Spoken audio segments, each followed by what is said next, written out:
Ficciones, por Jorge Luis Borges. Tres versiones de Judas. There seemed a certainty in degradation. T. Lawrence, Seven Pillars of Wisdom. En el Asia Menor, o en Alejandría, en el siglo II de nuestra fe, cuando Basílides publicaba que el cosmos era una temeraria o malvada improvisación de ángeles deficientes, Niels Runeberg hubiera dirigido con singular pasión intelectual uno de los conventículos gnósticos. Dante le hubiera destinado, tal vez, un sepulcro de fuego. Su nombre aumentaría los catálogos de heresiarcas menores entre Saturnino y Carpócrates. Algún fragmento de sus prédicas, exornado de injurias, perduraría en el apócrifo Liber adversus omnes aereses, o habría perecido cuando el incendio de una biblioteca monástica devoró el último ejemplar del Sintagma. En cambio, Dios le deparó el siglo XX y la ciudad universitaria de Lund. Ahí en 1904 publicó la primera edición de Christus o Judas. Ahí en 1909 su libro capital Den Heimliche Verslehre. Del último hay versión alemana ejecutada en 1912 por Emil Schering. Se llama Der Heimliche Heiland. Antes de ensayar un examen de los precitados trabajos, urge repetir que Niels Runeberg, miembro de la Unión Evangélica Nacional, era hondamente religioso. En un cenáculo de París o aún de Buenos Aires, un literato podría muy bien redescubrir las tesis de Runeberg. Esas tesis propuestas en un cenáculo serían ligeros ejercicios inútiles de la negligencia o de la blasfemia. Para Runeberg fueron la clave que descifra un misterio central de la teología. Fueron materia de meditación y de análisis, de controversia histórica y filológica, de soberbia, de júbilo y de terror. Justificaron y desbarataron su vida. Quienes recorran este artículo deben asimismo considerar que no registra sino las conclusiones de Runeberg, no su dialéctica y sus pruebas. Alguien observará que la conclusión precedió sin duda a las pruebas. ¿Quién se resigna a buscar pruebas de algo no creído por él o cuya prédica no le importa? La primera edición de Christus of Judas lleva este categórico epígrafe cuyo sentido años después monstruosamente dilataría el propio Niels Runeberg. No una cosa. Todas las cosas que la tradición atribuye a Judas Iscariote son falsas. De Quincey, 1857. Precedido por algún alemán, De Quincey especuló que Judas entregó a Jesucristo para forzarlo a declarar su divinidad y a encender una vasta rebelión contra el yugo de Roma. Runeberg sugiere una vindicación de índole metafísica. Hábilmente empieza por destacar la superfluidad del acto de Judas. Observa cómo Robertson, que para identificar a un maestro que diariamente predicaba en la sinagoga y que obraba milagros ante concursos de miles de hombres, no se requiere la traición de un apóstol. Ello, sin embargo, ocurrió. Suponer un error en la escritura es intolerable. No menos intolerable es admitir un hecho casual en el más precioso acontecimiento de la historia del mundo. Ergo, la traición de Judas no fue casual. Fue un hecho prefijado que tiene su lugar misterioso en la economía de la redención. Prosigue Runeberg. El verbo, cuando fue hecho carne, pasó de la ubicuidad al espacio, de la eternidad a la historia, de la dicha sin límites a la mutación y a la muerte. Para corresponder a tal sacrificio, era necesario que un hombre, en representación de todos los hombres, hiciera un sacrificio condigno. Judas Iscariote fue ese hombre. Judas, único entre los apóstoles, intuyó la secreta divinidad y el terrible propósito de Jesús. El Verbo se había rebajado a mortal. Judas, discípulo del Verbo, podía rebajarse a delator, el peor delito que la infamia soporta, y a ser huésped del fuego que no se apaga. El orden inferior es un espejo del orden superior. Las formas de la tierra corresponden a las formas del cielo. Las manchas de la piel son un mapa de las incorruptibles constelaciones. Judas refleja de algún modo a Jesús. De ahí los 30 dineros y el beso. De ahí la muerte voluntaria, para merecer aún más la reprobación. Así dilucidó Niels Runeberg el enigma de Judas. Los teólogos de todas las confesiones lo refutaron. Lars Peter Engström lo acusó de ignorar o de preterir la unión hipostática. Axel Borelius de renovar la herejía de los docetas que negaron la humanidad de Jesús. el acelerado obispo de Lund, de contradecir el tercer versículo del capítulo 22 del Evangelio de San Lucas. Estos variados anatemas influyeron en Runeberg, que parcialmente reescribió el reprobado libro y modificó su doctrina. Abandonó a sus adversarios el terreno teológico y propuso oblicuas razones de orden moral. Admitió que Jesús, que disponía de los considerables recursos que la omnipotencia puede ofrecer, no necesitaba de un hombre para redimir a todos los hombres. Rebatió luego a quienes afirman que nada sabemos del inexplicable traidor. Sabemos, dijo, que fue uno de los apóstoles, uno de los elegidos para anunciar el reino de los cielos, para sanar enfermos, para limpiar leprosos, para resucitar muertos y para echar fuera demonios. Mateo 10, 7, 8, Lucas 9, 1. Un varón a quien ha distinguido así el Redentor merece de nosotros la mejor interpretación de sus actos. Imputar su crimen a la codicia, como lo han hecho algunos, alegando a Juan 12, 6, es resignarse al móvil más torpe. Niels Runeberg propone el móvil contrario, un hiperbólico y hasta ilimitado ascetismo.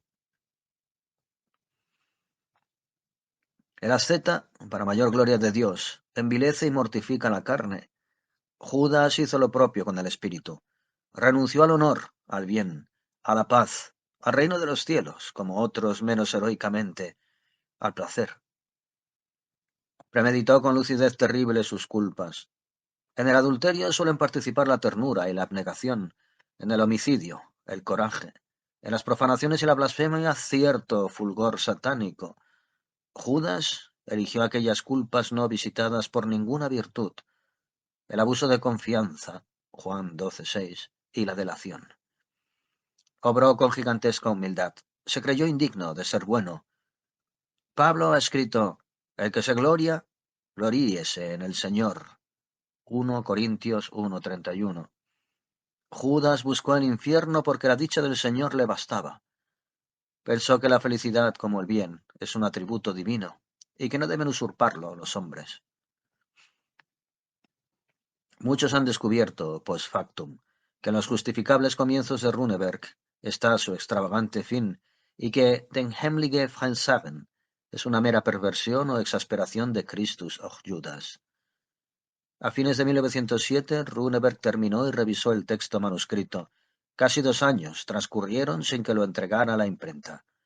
En octubre de 1909, el libro apareció con un prólogo, tibio hasta lo enigmático, del hebraísta dinamarqués Erik Erichford, y con este pérfido epígrafe. En el mundo estaba, y el mundo fue hecho por él, y el mundo no lo conoció. Juan 1:10. El argumento general no es complejo, si bien la conclusión es monstruosa. Dios, arguye Niels Runeberg, se rebajó a ser hombre para la redención del género humano. Cabe conjeturar que fue perfecto el sacrificio obrado por él, no invalidado o atenuado por omisiones. Limitar lo que padeció a la agonía de una tarde en la cruz es blasfematorio. Afirmar que fue hombre y que fue incapaz de pecado encierra contradicción. Los atributos de impeccabilitas y de humanitas no son compatibles. Chemnitz admite que el Redentor pudo sentir fatiga, frío, turbación, hambre y sed. También cabe admitir que pudo pecar y perderse. El famoso texto brotará como raíz de tierra sedienta. No hay buen parecer en él, ni hermosura. Despreciado y el último de los hombres, varón de dolores, experimentando en quebrantos. Isaías 53, 2, 3. Es para muchos una previsión del crucificado, en la hora de su muerte. Para algunos, verbigracia Hans Lassen Martensen, una refutación de la hermosura que el consenso vulgar atribuye a Cristo. Para Runeberg, la puntual profecía no de un momento, sino de todo el atroz porvenir, en el tiempo y en la eternidad, del Verbo hecho carne. Dios totalmente se hizo hombre, pero hombre hasta la infamia, hombre hasta la reprobación y el abismo. Para salvarnos, pudo elegir cualquiera de los destinos que traman la perpleja red de la historia. Pudo ser Alejandro, o Pitágoras, o Rurik, o Jesús. Eligió un ínfimo destino. Fue Judas. En vano propusieron esa revelación las librerías de Estocolmo y de Lund. Los incrédulos la consideraron a priori un insípido y laborioso juego teológico. Los teólogos la desdeñaron. Runeberg intuyó en esa indiferencia ecuménica una casi milagrosa confirmación. Dios ordenaba esa indiferencia. Dios no quería que se propalara en la tierra su terrible secreto. Runeberg comprendió que no era llegada la hora. Sintió que estaban convergiendo sobre él antiguas maldiciones divinas. Recordó a Elías y a Moisés, que en la montaña se taparon la cara para no ver a Dios, a Isaías, que se aterró cuando sus ojos vieron a aquel cuya gloria llena la tierra, a Saúl, cuyos ojos quedaron ciegos en el camino de Damasco, al rabino Simeón ben Asaí, que vio el paraíso y murió, al famoso hechicero Juan de Viterbo, que enloqueció cuando pudo ver a la Trinidad, a los Midrashim, que abominan de los impíos que pronuncian el Shema Meforash, el secreto nombre de Dios. ¿No era él acaso culpable de ese crimen oscuro? ¿No sería esa la blasfemia contra el Espíritu, la que no será perdonada? Mateo 12:31. Valerio Sorano murió por haber divulgado el oculto nombre de Roma. ¿Qué infinito castigo sería el suyo por haber descubierto y divulgado el horrible nombre de Dios?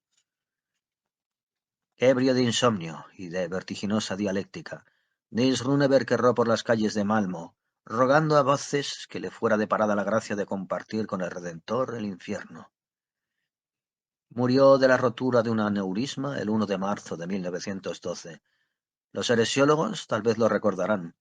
Agregó al concepto del Hijo, que parecía agotado, las complejidades del mal y del infortunio. 1944. El fin, por Jorge Luis Borges. Recabarren, tendido, entreabrió los ojos y vio el oblicuo cielo raso de junco. De la otra pieza le llegaba un rasgueo de guitarra, una suerte de pobrísimo laberinto que se enredaba y desataba infinitamente. Recobró poco a poco la realidad, las cosas cotidianas que ya no cambiaría nunca por otras. Miró sin lástima su gran cuerpo inútil, el poncho de lana ordinaria que le envolvía las piernas. Afuera, más allá de los barrotes de la ventana, se dilataban la llanura y la tarde. Había dormido, pero aún quedaba mucha luz en el cielo. Con el brazo izquierdo tanteó hasta dar con un cencerro de bronce que había al pie del catre. Una o dos veces lo agitó. Del otro lado de la puerta seguían llegándole los modestos acordes. El ejecutor era un negro que había aparecido una noche con pretensiones de cantor y que había desafiado a otro forastero a una larga payada de contrapunto. Vencido, seguía frecuentando la pulpería como a la espera de alguien. Se pasaba las horas con la guitarra, pero no había vuelto a cantar. ¿Acaso la derrota lo había amargado? La gente ya se había acostumbrado a ese hombre inofensivo. Recabarren, patrón de la pulpería, no olvidaría ese contrapunto. Al día siguiente, al acomodar unos tercios de hierba, se le había muerto bruscamente el lado derecho y había perdido el habla. A fuerza de apiadarnos de las desdichas de los héroes, de las novelas, concluimos apiadándonos con exceso de las desdichas propias. No así el sufrido Recabarren, que aceptó la parálisis como antes había aceptado el rigor y las soledades de América. Habituado a vivir en el presente, como los animales, ahora miraba al cielo y pensaba que el cerco rojo de la luna era señal de lluvia. Un chico de rasgos ahindiados, hijo suyo, tal vez, entravió la puerta. Recabarren le preguntó con los ojos si había algún parroquiano. El chico, taciturno, le dijo por señas que no. El negro no contaba. El hombre postrado se quedó solo. Su mano izquierda jugó un rato con el cencerro como si ejerciera un poder. La llanura, bajo el último sol, era casi abstracta como vista en un sueño. Un punto se agitó en el horizonte y creció hasta ser un jinete que venía o parecía venir a la casa. Recabarren vio el chambergo, el largo poncho oscuro, el caballo moro, pero no la cara del hombre que por fin sujetó el galope y vino acercándose al trotecito. A unas 200 varas dobló. Recabarren no lo vio más, pero lo oyó chistar, apearse, atar el caballo al palenque y entrar con paso firme en la pulpería. Sin alzar los ojos del instrumento, donde parecía buscar algo, el negro dijo con dulzura: «Ya sabía yo, señor, que podía contar con usted». El otro con voz áspera replicó: «Y yo con vos, moreno. Una porción de días te hice esperar, pero aquí he venido». Hubo un silencio. Al fin el negro respondió: Me estoy acostumbrando a esperar. He esperado 7 años. El otro explicó sin apuro. Más de 7 años pasé yo sin ver a mis hijos. Los encontré ese día y no quise mostrarme como un hombre que anda a las puñaladas. Ya me hice cargo, dijo el negro. Espero que los dejó con salud. El forastero, que se había sentado en el mostrador, se rió de buena gana. Pidió una caña y la paladeó sin concluirla. Les di buenos consejos, declaró, que nunca están de más y no cuestan nada. Les dije, entre otras cosas, que el hombre no debe derramar la sangre del hombre. Un lento acorde precedió la respuesta del negro. Hizo bien. Así no se parecerán a nosotros. Por lo menos a mí, dijo el forastero, y añadió como si pensara en voz alta. Mi destino ha querido que yo matara y ahora otra vez me pone el cuchillo en la mano. El negro, como si no lo oyera, observó. Con el otoño se van acortando los días. Con la luz que queda me basta, replicó el otro poniéndose de pie. Se cuadró ante el negro y le dijo como cansado. Deja en paz la guitarra, que hoy te espera otra clase de contrapunto. Los dos se encaminaron a la puerta. El negro al salir murmuró. Tal vez en este me vaya tan mal como en el primero. El otro contestó con seriedad. En el primero no te fue mal. Lo que pasó es que andabas ganoso de llegar al segundo. Se alejaron un trecho de las casas, caminando a la par. Un lugar de la llanura era igual a otro, y la luna resplandecía. De pronto se miraron, se detuvieron y el forastero se quitó las espuelas. Ya estaban con el poncho en el antebrazo cuando el negro dijo: Una cosa quiero pedirle antes que nos trabemos. Que en este encuentro ponga todo su coraje y toda su maña, como en aquel otro de hace 7 años, cuando mató a mi hermano. ¿Acaso por primera vez en su diálogo, Martín Fierro oyó el odio? Su sangre lo sintió como un acicate. Se entreveraron y el acero filoso rayó y marcó la cara del negro. Hay una hora de la tarde en que la llanura está por decir algo. Nunca lo dice, o tal vez lo dice infinitamente y no lo entendemos, o lo entendemos pero es intraducible como una música. Desde su catre, Recabarren vio el fin. Una embestida y el negro reculó, perdió pie, amagó un hachazo a la cara y se tendió en una puñalada profunda que penetró en el vientre. Después vino otra que el pulpero no alcanzó a precisar, y Fierro no se levantó. Inmóvil, el negro parecía vigilar su agonía laboriosa. Limpió el facón, ensangrentado en el pasto, y volvió a las casas con lentitud sin mirar para atrás. Cumplida su tarea de justiciero, ahora era nadie. Mejor dicho, era el otro. No tenía destino sobre la tierra, y había matado a un hombre. La secta del Fénix, por Jorge Luis Borges. Quienes escriben que la secta del Fénix tuvo su origen en Heliópolis y la derivan de la restauración religiosa que sucedió a la muerte del reformador Amenofis IV, alegan textos de Heródoto, de Tácito y de los monumentos egipcios, pero ignoran o quieren ignorar que la denominación por el Fénix no es anterior a Abraham o Mauro, y que las fuentes más antiguas, las Saturnales o Flavio Josefo, digamos, solo hablan de la gente de la costumbre o de la gente del secreto. Ya Gregorovius observó, en los conventículos de Ferrara, que la mención del Fénix era rarísima en lenguaje oral. En Ginebra he tratado con artesanos que no me comprendieron cuando inquirí si eran hombres del Fénix, pero que admitieron acto continuo ser hombres del secreto. Si no me engaño, igual cosa acontece con los budistas. El nombre por el cual los conoce el mundo no es el que ellos pronuncian. Miklósich, en una página demasiado famosa, ha equiparado a los sectarios del Fénix a los gitanos. En Chile y en Hungría hay gitanos y también hay sectarios. Fuera de esa especie de ubicuidad, muy poco tienen en común unos y otros. Los gitanos son chalanes, caldereros, herreros y decidores de la buenaventura. Los sectarios suelen ejercer felizmente las profesiones liberales. Los gitanos configuran un tipo físico y hablan, o hablaban, un idioma secreto. Los sectarios se confunden con los demás y la prueba es que no han sufrido persecuciones. Los gitanos son pintorescos e inspiran a los malos poetas. Los romances, los cromos y los boleros omiten a los sectarios. Martin Buber declara que los judíos son esencialmente patéticos, No todos los sectarios lo son, y algunos abominan del patetismo.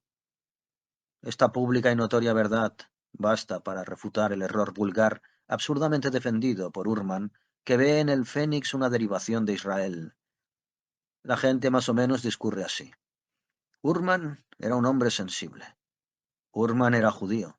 Urman frecuentó a los sectarios en la judería de Praga.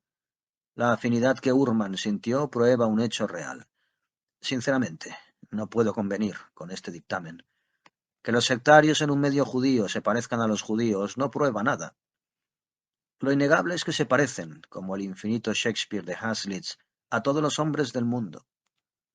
Son todo para todos, como el apóstol. Días pasados el doctor Juan Francisco Amaro, de Paysandú, ponderó la facilidad con que se acriollaban. Ha dicho que la historia de la secta no registra persecuciones. Ello es verdad, pero como no hay grupo humano en que no figuren partidarios del Fénix, también es cierto que no hay persecución o rigor que éstos no hayan sufrido y ejecutado. En las guerras occidentales y en las remotas guerras del Asia han vertido su sangre secularmente bajo banderas enemigas. De muy poco les vale identificarse con todas las naciones del orbe. Sin un libro sagrado que los congregue como la escritura a Israel, sin una memoria común, sin esa otra memoria que es un idioma, desparramados por la faz de la tierra, diversos de color y de rasgos, una sola cosa, el secreto, los une y los unirá hasta el fin de los días. Alguna vez, además del secreto, hubo una leyenda y quizá un mito cosmogónico, pero los superficiales hombres del Fénix la han olvidado y hoy solo guardan la oscura tradición de un castigo. De un castigo, de un pacto o de un privilegio, porque las versiones difieren y apenas dejan entrever el fallo de un Dios que asegura a una estirpe la eternidad si sus hombres, generación tras generación, ejecutan un rito. He compulsado los informes de los viajeros, he conversado con patriarcas y teólogos. Puedo dar fe de que el cumplimiento del rito es la única práctica religiosa que observan los sectarios. El rito constituye el secreto. Este, como ya indiqué, se transmite de generación en generación, pero el uso no quiere que las madres lo enseñen a los hijos, ni tampoco los sacerdotes. La iniciación en el misterio es tarea de los individuos más bajos. Un esclavo, un leproso o un pordiosero hacen de mistagogos. También un niño puede adoctrinar a otro niño. El acto es en sí trivial, momentáneo, y no requiere descripción. Los materiales son el corcho, la cera o la goma arábiga. En la liturgia se habla del légamo. Este suele usarse también. No hay templos dedicados especialmente a la celebración de este culto, pero una ruina, un sótano o un zaguán se juzgan lugares propicios. El secreto es sagrado, pero no deja de ser un poco ridículo. Su ejercicio es furtivo y aún clandestino, y los adeptos no hablan de él. No hay palabras decentes para nombrarlo, pero se entiende que todas las palabras lo nombran, o mejor dicho, que inevitablemente lo aluden. Y así en el diálogo yo he dicho una cosa cualquiera y los adeptos han sonreído o se han puesto incómodos, porque sintieron que yo había tocado el secreto. En las literaturas germánicas hay poemas escritos por sectarios cuyo sujeto nominal es el mar o el crepúsculo de la noche. Son de algún modo símbolos del secreto, oigo repetir. Orbis terrarum est speculum ludi, reza un adagio apócrifo que Ducange registró en su glosario. Una suerte de horror sagrado impide a algunos fieles la ejecución del simplísimo rito. Los otros los desprecian, pero ellos se desprecian aún más. Gozan de mucho crédito, en cambio, quienes deliberadamente renuncian a la costumbre y logran un comercio directo con la divinidad. Estos, para manifestar ese comercio, lo hacen con figuras de la liturgia y así John of the Rood escribió: sepan los 9 firmamentos que el Dios es deleitable como el corcho y el cieno. He merecido en 3 continentes la amistad de muchos devotos del Fénix. Me consta que el secreto al principio les pareció baladí, penoso, vulgar, y lo que aún es más extraño, increíble. No se avenían a admitir que sus padres hubieran rebajado a tales manejos. Lo raro es que el secreto no se haya perdido hace tiempo, a despecho de las vicisitudes del orbe, a despecho de las guerras y de los éxodos, llega tremendamente a todos los fieles. Alguien no ha vacilado en afirmar que ya es instintivo. El Sur, por Jorge Luis Borges. El hombre que desembarcó en Buenos Aires en 1871 se llamaba Johannes Dallmann y era pastor de la Iglesia Evangélica. En 1939, uno de sus nietos, Juan Dallmann, era secretario de una biblioteca municipal en la calle Córdoba y se sentía hondamente argentino. Su abuelo materno había sido aquel Francisco Flores del 2º de Infantería de Línea que murió en la frontera de Buenos Aires lanceado por indios de Catriel. En la discordia de sus dos linajes, Juan Dallmann, tal vez a impulso de la sangre germánica, eligió el de ese antepasado romántico, o de muerte romántica. Un estuche con el daguerrotipo de un hombre inexpresivo y barbado, una vieja espada, la dicha y el coraje de ciertas músicas, el hábito de estrofas del Martín Fierro, los años, el desgano y la soledad fomentaron ese criollismo algo voluntario pero nunca ostentoso. A costa de algunas privaciones, Dallmann había logrado salvar el casco de una estancia en el sur, que fue de los Flores. Una de las costumbres de su memoria era la imagen de los eucaliptos balsámicos y de la larga casa rosada, que alguna vez fue carmesí. Las tareas y acaso la indolencia lo retenían en la ciudad. Verano tras verano se contentaba con la idea abstracta de posesión y con la certidumbre de que su casa estaba esperándolo en un sitio preciso de la llanura. En los últimos días de febrero de 1939 algo le aconteció. Ciego a las culpas, el destino puede ser despiadado con las mínimas distracciones. Dallmann había conseguido esa tarde un ejemplar descabalado de las 1001 noches de Weil. Ávido de examinar ese hallazgo, no esperó que bajara el ascensor y subió con apuro las escaleras. Algo en la oscuridad le rozó la frente. ¿Un murciélago? ¿Un pájaro? En la cara de la mujer que le abrió la puerta vio grabado el horror, y la mano que se pasó por la frente salió roja de sangre. La arista de un batiente reciente pintado que alguien se olvidó de cerrar le habría hecho esa herida. Dallmann logró dormir, pero a la madrugada estaba despierto y desde aquella hora el sabor de todas las cosas fue atroz. La fiebre lo gastó, y las ilustraciones de las 1001 noches sirvieron para decorar pesadillas. Amigos y parientes lo visitaban y con exagerada sonrisa le repetían que lo hallaban muy bien. Dallmann los oía con una especie de débil estupor, y le maravillaba que no supieran que estaba en el infierno. 8 días pasaron, como 8 siglos. Una tarde, el médico habitual se presentó con un médico nuevo y lo condujeron a un sanatorio de la calle Ecuador, porque era indispensable sacarle una radiografía. Dallmann, en el coche de plaza que los llevó, pensó que en una habitación que no fuera la suya podría al fin dormir. Se sintió feliz y conversador. En cuanto llegó, lo desvistieron, le raparon la cabeza, lo sujetaron con metales a una camilla, lo iluminaron hasta la ceguera y el vértigo, lo auscultaron y un hombre enmascarado le clavó una aguja en el brazo.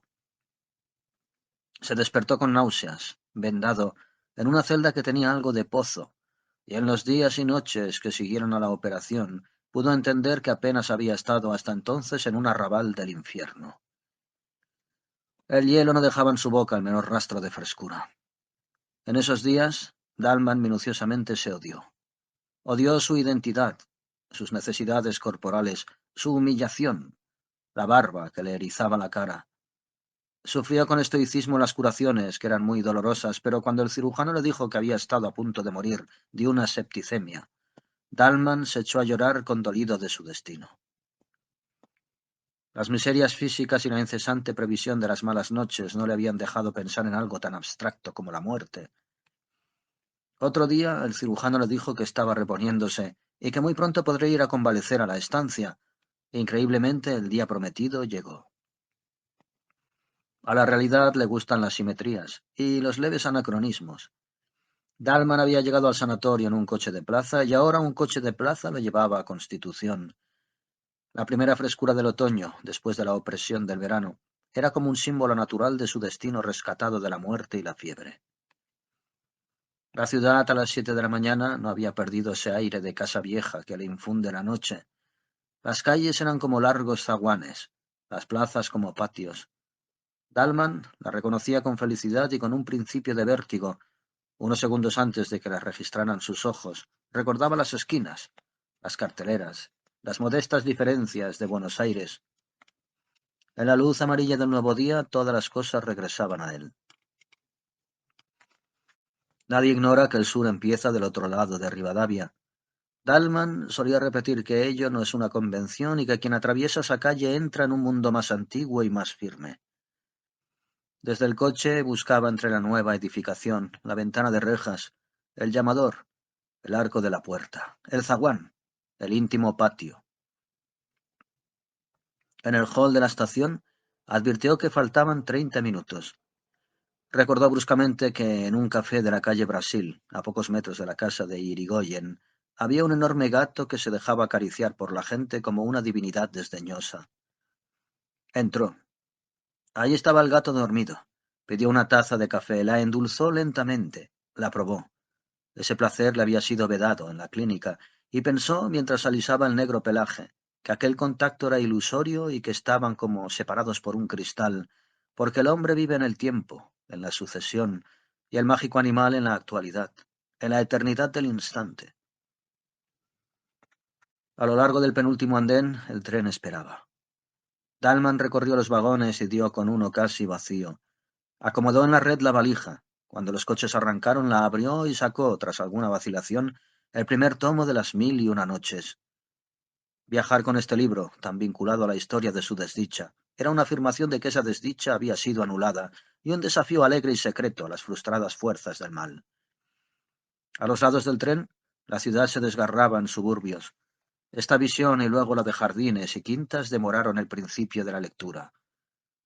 La verdad es que Dalman leyó poco. La montaña de piedra imán y el genio que ha jurado matar a su bienhechor eran, quien lo niega, maravillosos, pero no mucho más que la mañana y que el hecho de ser. La felicidad lo distraía de Sharazada y de sus milagros superfluos. Dalman cerraba el libro y se dejaba simplemente vivir. El almuerzo, con el caldo servido en boles de metal reluciente como en los ya remotos veraneos de la niñez, fue otro goce tranquilo y agradecido. Mañana me despertaré en la estancia, pensaba, y era como si a un tiempo fuera dos hombres, el que avanzaba por el día otoñal y por la geografía de la patria, y el otro, encarcelado en un sanatorio y sujeto a metódicas servidumbres. Vio casas de ladrillo sin revocar, esquinadas y largas, infinitamente mirando pasar los trenes, vio jinetes en los terrosos caminos, vio zanjas y lagunas y hacienda, vio largas nubes luminosas que parecían de mármol, y todas estas cosas eran casuales, como sueños de la llanura. También creyó reconocer árboles y sembrados que no hubiera podido nombrar, porque su directo conocimiento de la campaña era harto inferior a su conocimiento nostálgico y literario. Alguna vez durmió, y en sus sueños estaba el ímpetu del tren. Ya el blanco sol intolerable de las 12 del día era el sol amarillo que precede al anochecer, y no tardaría en ser rojo. También el coche era distinto. No era el que fue en Constitución al dejar el andén. La llanura y las horas lo habían atravesado y transfigurado. Afuera, la móvil sombra del vagón se alargaba hacia el horizonte. No turbaban la tierra elemental, ni poblaciones, ni otros signos humanos. Todo era vasto, pero al mismo tiempo era íntimo y de alguna manera secreto. En el campo desaforado a veces no había otra cosa que un toro. La soledad era perfecta y tal vez hostil, y Dalman pudo sospechar que viajaba al pasado y no solo al sur. De esa conjetura fantástica lo distrajo el inspector, que al ver su boleto le advirtió que el tren no lo dejaría en la estación de siempre, sino en otra, un poco anterior y apenas conocida por Dalman. El hombre añadió una explicación que Dalman no trató de entender, ni siquiera de oír, porque el mecanismo de los hechos no le importaba. El tren laboriosamente se detuvo, casi en medio del campo. Del otro lado de las vías quedaba la estación, que era poco más que un andén con un cobertizo. Ningún vehículo tenían, pero el jefe opinó que tal vez pudiera conseguir uno en un comercio que le indicó a unas 10, 12 cuadras. Dalman aceptó la caminata como una pequeña aventura. Ya se había hundido el sol, pero un esplendor final exaltaba la viva y silenciosa llanura antes de que la borrara la noche. Menos para no fatigarse que para hacer durar esas cosas, Dalman caminaba despacio, aspirando con grave felicidad el olor del trébol. El almacén alguna vez había sido punzó, pero los años habían mitigado para su bien ese color violento, Algo en su pobre arquitectura le recordó un grabado en acero, acaso de una vieja edición de Pablo y Virginia. Atados al palenque había unos caballos. Dalman adentró. Creyó reconocer al patrón. Luego comprendió que lo había engañado su parecido con uno de los empleados del sanatorio. El hombre, oído el caso, dijo que le haría atar la jardinera para agregar otro hecho a aquel día. Y para llenar ese tiempo, Dalman resolvió comer en el almacén. En una mesa comían y bebían ruidosamente unos muchachones en los que Dalman al principio no se fijó. En el suelo apoyado en el mostrador se acurrucaba inmóvil como una cosa un hombre muy viejo. Los muchos años lo habían reducido y pulido como las aguas a una piedra o las generaciones de los hombres a una sentencia. Era oscuro, chico y reseco, y estaba como fuera del tiempo, en una eternidad.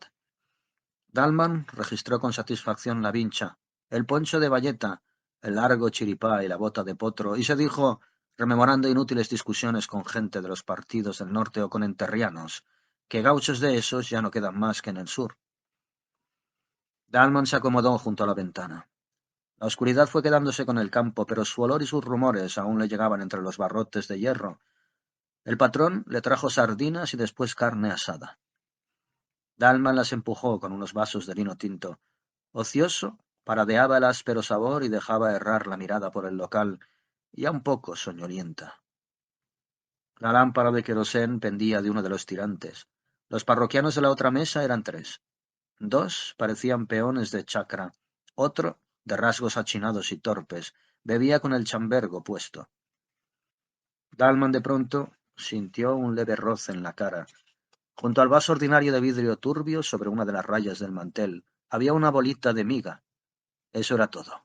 Pero alguien se la había tirado. Los de la otra mesa parecían ajenos a él.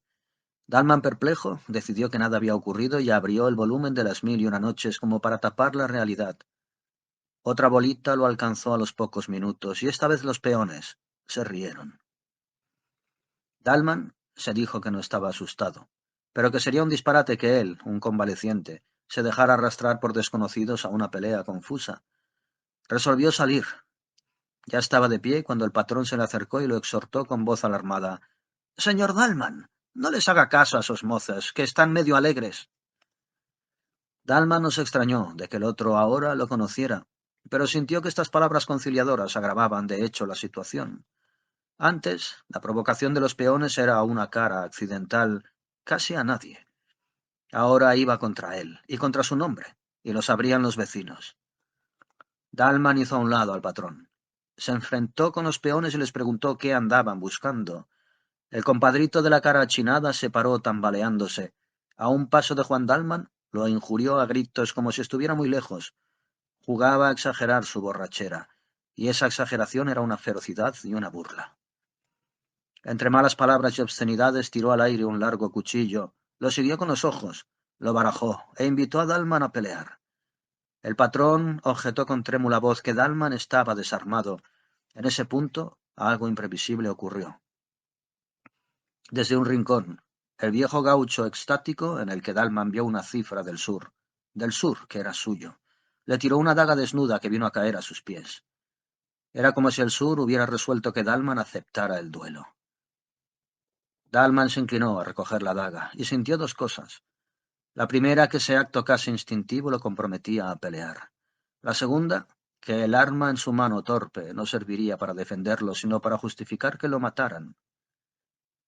Alguna vez había jugado con un puñal, como todos los hombres, pero su esgrima no pasaba de una noción de que los golpes deben ir hacia arriba y con el filo para adentro. No hubieran permitido en el sanatorio que me pasaran estas cosas, pensó. «Vamos saliendo», dijo el otro. Salieron. Y si en Dalman no había esperanza, tampoco había temor. Sintió al atravesar el umbral que morir en una pelea a cuchillo, a cielo abierto y acometiendo, hubiera sido una liberación para él, una felicidad y una fiesta en la primera noche del sanatorio, cuando le clavaron la aguja. Sintió que si él entonces hubiera podido elegir o soñar su muerte, esta es la muerte que hubiera elegido o soñado. Dalman empuña con firmeza el cuchillo, que acaso no sabrá manejar, y sale a la llanura.